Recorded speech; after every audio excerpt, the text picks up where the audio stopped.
my dear student, how are you? I hope you are fine and enjoying yourself. Well, in this video, I am going to start the third law of Newton.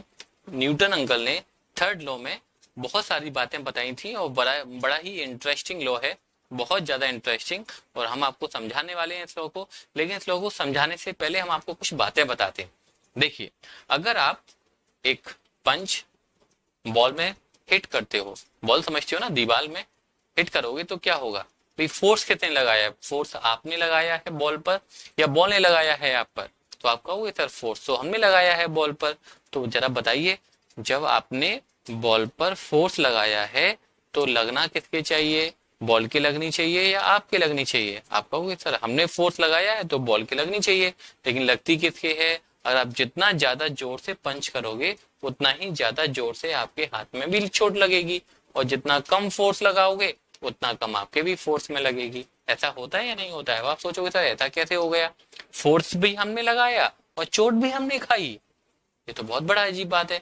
चलो एक बात और बताते हैं। कभी कभी ऐसा होगा, टीचर लोग है ना, आप लोगों को कभी पिटाई लगाते होंगे, पीछे मारते होंगे, कभी हाथ पे मार देते होंगे, तो क्या होता है, बहुत जोर से मारा तो क्या होगा भाई, मारा भी उन्होंने और चोट भी उनके ही हाथ में लग जाती है। इसीलिए हम तो कभी मारती नहीं किसी भी बच्चे को। तो ऐसा क्यों होता है कि जब हम एक ऑब्जेक्ट, मतलब मान लीजिए हम कोई ऑब्जेक्ट है या चलो हम पर्सन है, एक पर्सन दूसरे पर्सन पर फोर्स लगाता है तो उसी पर्सन के लग जाती है। तो ऐसा क्यों होता है, ये सारी बातों के आंसर हम आपको बताने वाले हैं इसी वीडियो में। तो चलो स्टार्ट करते हैं third law of motion. Motion के थर्ड लॉ में न्यूटन सर ने एक बात बताई कि अगर आप किसी दूसरे ऑब्जेक्ट पर एक फोर्स लगाते हो तो फिर दूसरा ऑब्जेक्ट भी आप पर फोर्स लगाएगा। समझ गए बात को? जब एक ऑब्जेक्ट दूसरे ऑब्जेक्ट पर फोर्स लगाएगा तो दूसरा ऑब्जेक्ट भी पहले ऑब्जेक्ट पर फोर्स लगाएगा। जैसे ये हमने एक बॉल बना दी, ठीक है, बॉल पर, और ये है एक बॉल, ठीक है, हिट करने जा रही है, मूव कर रही है। मान लीजिए 50 न्यूटन का फोर्स इस बॉल ने इस दीवार पर लगाया, लेकिन बॉल की जो फोर्स की डायरेक्शन होगी वो क्या होगी, ये, ठीक है। लेकिन हम जानते हैं जैसी बॉल टकराती है और टकरा के तुरंत क्या आ जाती है, वापस आ जाती है। वापस क्यों आ गई? इसका मतलब बॉल ने भी, इस दीवार ने भी इस बॉल पर फोर्स लगाया। जैसे ही ये बॉल इसको हिट करेगी तुरंत ये दीवार भी इस पर फोर्स लगाएगी। कितना फोर्स लगाएगी सर? अब ये कैसे पता चलेगा, है ना, कितना फोर्स लगाएगी ये कैसे पता चलेगा? तो न्यूटन सर ने बिल्कुल क्लियर कर दिया था, जितना फोर्स एक ऑब्जेक्ट, ये मान लीजिए फर्स्ट ऑब्जेक्ट है, और ये बॉल, ये वाली जो बॉल है ये सेकंड ऑब्जेक्ट है। तो न्यूटन सर ने ये बात बिल्कुल क्लियर कर दी थी कि जितना force first object second object पर लगाएगा, सेकंड ऑब्जेक्ट भी उतना ही फोर्स फर्स्ट ऑब्जेक्ट पर भी लगाएगा। मतलब ये जो दीवार है ये इस बॉल पर भी कितना फोर्स लगाएगी, 50 न्यूटन का ही लगाएगी। लेकिन एक बात ध्यान रखना, फोर्स तो उतना ही लगेगा लेकिन डायरेक्शन अपोजिट होगी। अगर इस बॉल का दीवार पर फोर्स इस डायरेक्शन में था, मान लीजिए हमारे लिए ये राइट डायरेक्शन है, तो दीवार जो बॉल पर फोर्स लगाएगी वो लेफ्ट डायरेक्शन में लगाएगी, इसीलिए बॉल जाती है, हिट करके वापस आ जाती है। समझ गए ना बात को? ये तो बड़ा ही इंटरेस्टिंग बात है सर, कि हम जितनी ताकत से पंच करेंगे, मान लीजिए हम 1000 न्यूटन का पंच बॉल पर कर रहे हैं तो बॉल भी हमारे ऊपर 1000 न्यूटन का ही फोर्स लगाएगी। हम 5 न्यूटन का फोर्स लगा रहे हैं, ऐसे हल्के से हिट करेंगे तो बॉल भी हम पर 5 न्यूटन का ही फोर्स लगाएगी। समझ गए?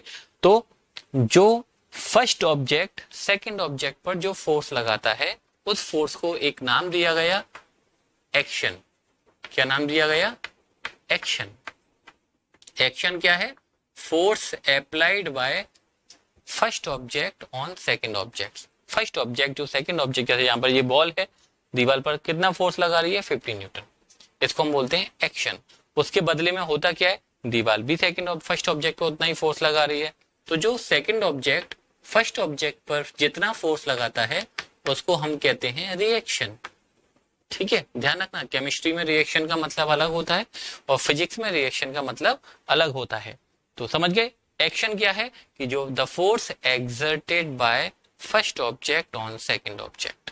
रिएक्शन क्या है, the force exerted by second object on first object. जो फर्स्ट ऑब्जेक्ट सेकंड ऑब्जेक्ट पर फोर्स लगा रहा है उसको एक्शन बोल देते हैं, जो सेकंड ऑब्जेक्ट फर्स्ट ऑब्जेक्ट पर फोर्स लगा रहा है उसको रिएक्शन बोल देते हैं। और न्यूटन अंकल ने ये बात बिल्कुल क्लियर कर दी थी कि जो एक्शन है और जो रिएक्शन है वो हमेशा एक दूसरे के इक्वल होते हैं और अपोजिट होते हैं, और यही है थर्ड लॉ ऑफ मोशन। हम लिख भी सकते हैं टू एवरी एक्शन, हर एक्शन के लिए, एक्शन समझ गए, एक्शन क्या होता है, force applied by first object on second object. To every action there is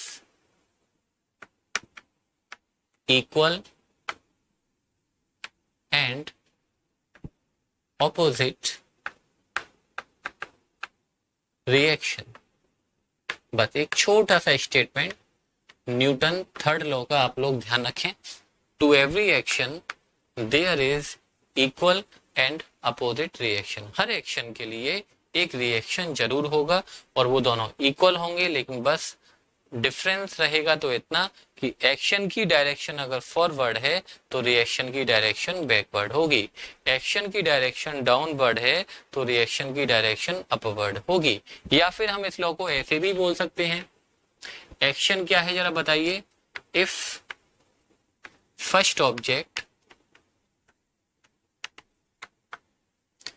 applies a force on second object। First object ने क्या किया, सेकंड ऑब्जेक्ट पर एक फोर्स लगाया, तो जरा बताओ सेकंड ऑब्जेक्ट क्या करेगा। भाई सिंपल सी बात है, जब फर्स्ट ऑब्जेक्ट सेकंड ऑब्जेक्ट पर फोर्स लगाएगा तो सेकंड ऑब्जेक्ट भी फर्स्ट ऑब्जेक्ट पर फोर्स लगाएगा। कितना फोर्स लगाएगा, दोनों का फोर्स इक्वल होगा, जितना फर्स्ट ऑब्जेक्ट लगाएगा उतना ही सेकंड ऑब्जेक्ट लगाएगा। देन फिर से समझ लो, if first object applies a force on second object, then what will happen, then second object also applies same force। कितना फोर्स, सेम, जितना फर्स्ट ऑब्जेक्ट ने लगाया है उतना ही फोर्स सेकंड ऑब्जेक्ट भी लगाएगा। सेम फोर्स किस पर, on first object, same force on first object, लेकिन अंतर क्या रहेगा, बट इन ऑपोजिट डायरेक्शन। लेकिन दोनों फोर्स की जो डायरेक्शन है वो क्या रहेगी, ऑपोजिट रहेगी। इन दोनों ही स्टेटमेंट को हम कहते हैं थर्ड लॉ ऑफ मोशन। आपको ये स्टेटमेंट अच्छा लगे तो इस वाले स्टेटमेंट को याद कर लीजिए, ये वाला स्टेटमेंट अच्छा लग रहा है इस वाले स्टेटमेंट को याद कर लीजिए। आपको ये वाला स्टेटमेंट ज्यादा अच्छा है क्योंकि छोटा है, ये वाला स्टेटमेंट थोड़ा सा बड़ा है, लैंग्वेज ज्यादा है, तो इसलिए ये स्टेटमेंट ज्यादा अच्छा नहीं है। तो लेकिन प्यारे बच्चों, ये स्टेटमेंट इस वाली बात को बिल्कुल क्लियर कर देता है। यहाँ पर ये क्लियर नहीं है कि सर एक्शन क्या है और रिएक्शन क्या है, ठीक है, अपोजिट क्या अपोजिट है, लेकिन यहाँ पर ये बिल्कुल सारी बातें क्लियर हैं कि अगर फर्स्ट ऑब्जेक्ट सेकंड ऑब्जेक्ट पर फोर्स लगाता है तो सेकंड ऑब्जेक्ट भी उतना ही फोर्स फर्स्ट ऑब्जेक्ट पर लगाएगा, बट इन अपोजिट डायरेक्शन, लेकिन अपोजिट डायरेक्शन में लगाता है। यही है थर्ड लॉ ऑफ मोशन। अब थर्ड लॉ ऑफ मोशन की कुछ एप्लीकेशन के बारे में भी हम आप लोगों को बताते हैं।